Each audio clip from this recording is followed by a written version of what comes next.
तोहरी बगिया के तोहरी बगिया कोसल सुगनिया सुगनिया तोहरो उड़ी चलली हो तोहरी बगिया कोसल सुगनिया सुगनिया तोहरो उड़ी चलली हो छोड़ी बचपन छोड़ी बचपन के घरवा अगनवा सुगनिया तोहरो उड़ी चलली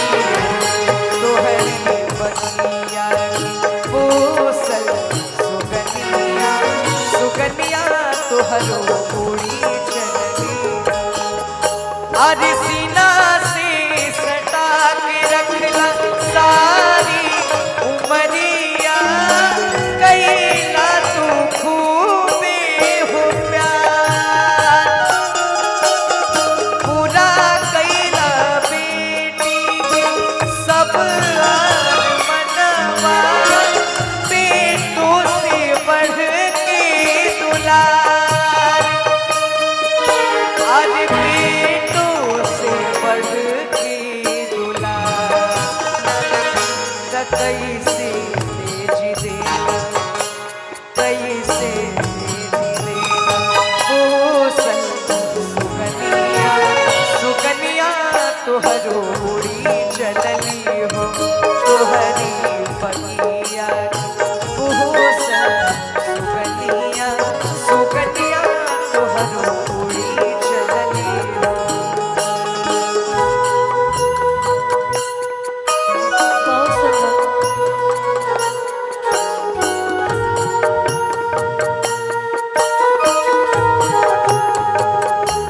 तोहरी बगिया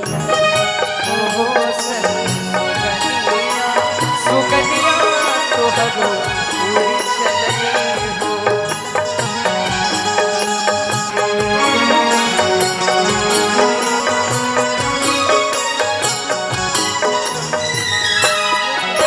अरे छोटी चुकी से पोस के सियान कैला पापा छोटी चुकी से पोस के सियान कैला पापा रंगिया बैठा के कन्यादान कैला ये पापा रंगिया बैठा के कन्यादान कैला ये पापा रंगिया बैठा के कन्यादान कैला ये पापा रंगिया बैठा के कन्यादान कैला ये पापा अरे एक बार जगिया दिखा दे बैठा के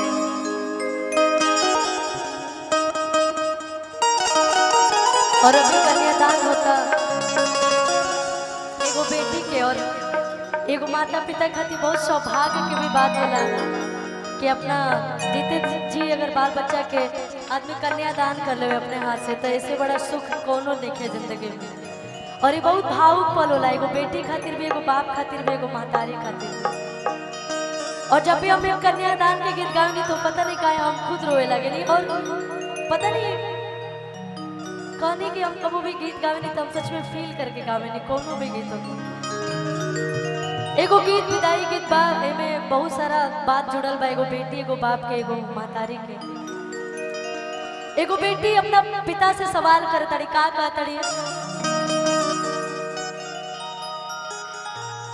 कि कवने कारण पापा आर ससुरा हमके भेजो तारा कि कवने कारण पापा आर ससुरा हमके भेजो तारा। मुझे नहीं लगता है कि ये गीत में पूरा गा पाऊंगी अच्छे से। आरे घर के दुलारी धिया आरे काहे आज तेज तारा कि घर के दुलारी धिया काहे आज तेज तारा कवने कारण पापा ससुर हमके भेजा तारा कवने कारण पापा ससुर हमके भेजा तारा।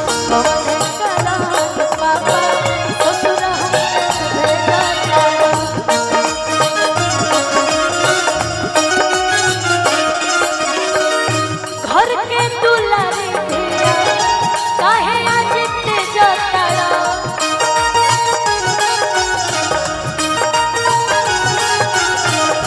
घर के दुलारी धिया काहे आज तेजतड़ा कवने करन पापा ससुर हमके भेजता कवने करन पापा ससुर हमके भेजता कवने करन पापा ससुर हमके भेजता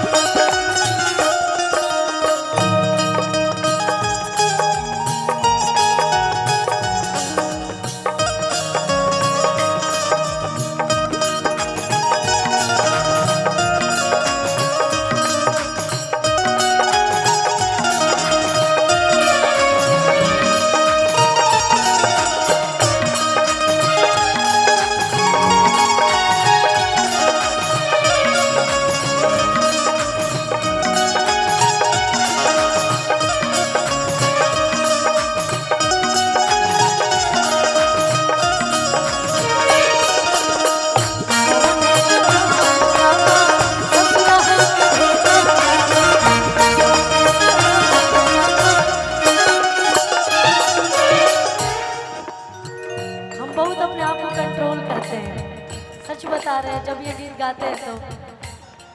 नहीं चाहते हुए भी आंसू आ ही जाता है मुझे, क्योंकि देखिए हम लोग भले हंसाते हैं लोगों को, वो अलग बात है, कलाकार है, हर तरीके से रहना पड़ता है लोगों के बीच में, कितना भी तकलीफ हो मन में, लेकिन लोगों के बीच में हंसता हुआ चेहरा ही लेके आना पड़ता है, पर रोते हुए कभी नहीं आ सकते हैं, चाहे अंदर कितना भी तकलीफ हो। कलाकार की जिंदगी ऐसे ही होती है, लेकिन फिर भी क्या करिएगा, ये गीत ही ऐसे ही, एक बेटी एक बाप का लगाव ना बहुत बहुत अनमोल होता है। और कहा गया ना, सच में बाप का ना बेटी से बहुत ज़्यादा लगाव होता है, बेटी का बाप से बहुत ज़्यादा लगाव होता है। और मतलब मैं भी अपने पापा को सच में बहुत प्यार करती हूँ, बहुत ज़्यादा, पता नहीं बहुत ज़्यादा। मम्मी को ठीक है करते हैं, लेकिन पापा से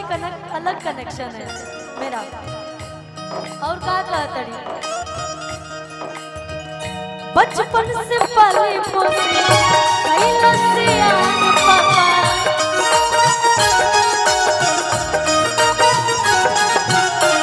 आज काहे करो तारा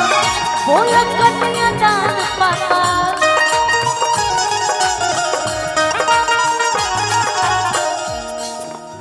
सब लोग चाहते हैं कि ये दिन देखें, हर माता पिता चाहते हैं कि हम ये दिन देखें अपने बच्चों का, हर बेटी भी चाहती है, लेकिन इस समय जो वो दर्द महसूस होता है एक बिछड़ने का अपने परिवार से, वो कोई भी हो, कोई भी करोड़पति हो, अरबपति हो, विदाई के टाइम, कन्यादान के टाइम आंख से आंसू आ ही जाता है, कितना भी पत्थर दिल इंसान हो। ऐसे बचपन से पाले पोसे कैला से आन पापा,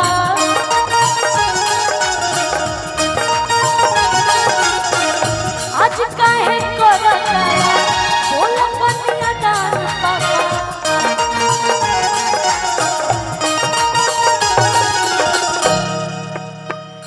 अंगना के फूल पापा काहे ना सहे जाता, अंगना के फूल पापा काहे ना सहे जाता, अंगना के फूल पापा काहे ना सहे जाता।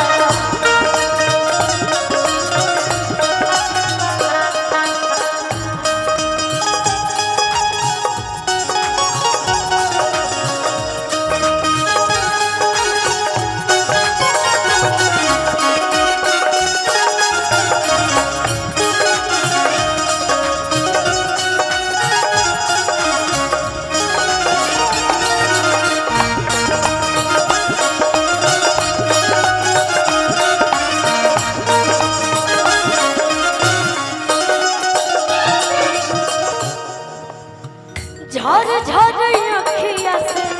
झर के ललोर हो,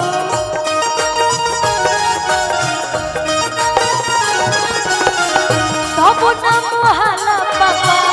बनेला कठोर हो।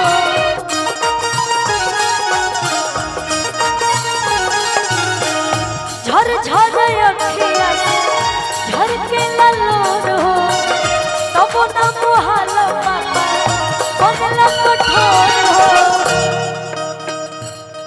नानो गोरिया तू कर संगमा भेजा तारा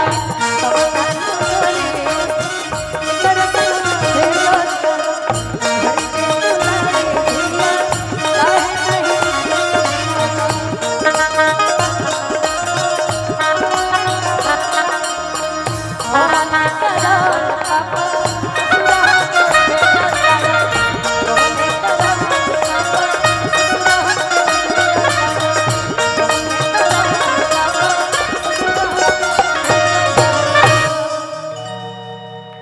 बहुत बहुत बधाई। और बहुत ही खुशी की बात है कि पंकज फिल्म, हमारे पंकज जी का जन्मदिन भी है, तो एक साथ दो खुशी, तो एक कटिंग होगा। कार्यक्रम सफल हुआ।